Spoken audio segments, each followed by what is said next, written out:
గాయపడనదే మనిషి పరిపూర్ణుడు కాలేడు. ఎందుకంటే మనిషి తన శిల్పాన్ని తానే చెక్కుకునే శిల్పి కనుక. చానాళ్లకు అర్థమైంది నా మనసుకి సరైన ఔషధం నీ మాటలేనని. విడిచి వెళ్ళిన నీవు తిరిగొస్తావని ఆశ లేదు, కానీ రావని చెబితే మనసు నమ్మడం లేదు. ఎదురు చూస్తే మనసుకు ఎలా చెప్పను నీ మనసులో నాకు స్థానం లేదని. నీ పరిచయం నాకు దొరికిన అద్భుతమైన ఒక పుస్తకం, అందుకే రోజు నిన్ను చదువుతూ ఉంటా. అలిగితే బుజ్జగించడానికి, అర్థం చేసుకోవడానికి అన్ని ప్రేమలు అమ్మ ప్రేమలా ఉండవు. ఆడపిల్ల పెళ్లి తర్వాత అత్తవారిలు గూడులా ఉండాలని, ఆ గూడులో తన తోడుతో హాయిగా జీవించాలని కలలు కంటుంది. కానీ వచ్చినవాడు అర్థం చేసుకొని వాడై వెళ్ళినది బోను అయితే ఆమె కష్టం వర్ణనాతీతం.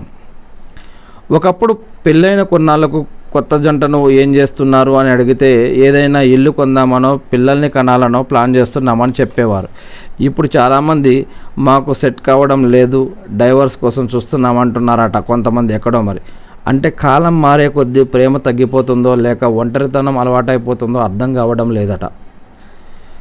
విడిచి ఉండలేనంతగా ఎవరికీ చేరువ కాకూడదు, చేరువయ్యాక ఎవరిని విడవకూడదట. స్త్రీ గురించి రాయాలంటే తెలియాల్సింది అక్షరాలు కాదు, రావాల్సింది కవిత్వం కాదు. మొదట ఆమెను చదవాలి, ఆమె మనసుని అర్థం చేసుకోవాలి. అప్పుడే కదా ఆమె అంటే ఏమిటో తెలిసేది అని. ఇక డిమాండ్లు లేని ధర్నాలు, క్షణాల్లో అదిరిపోయే ఆవేశాలు, బుజ్జగింపుతో కరిగిపోయే కోపాలు, అర్థం చేసుకుంటే తొలగిపోయే అలకలు, ఎన్నెన్నో అందాలు అందమైన దాంపత్యంలో ఉంటాయి. అందరూ కలిసి ఉండాలి, హ్యాపీగా ఉండాలి, ఆరోగ్యంగా ఉండాలి.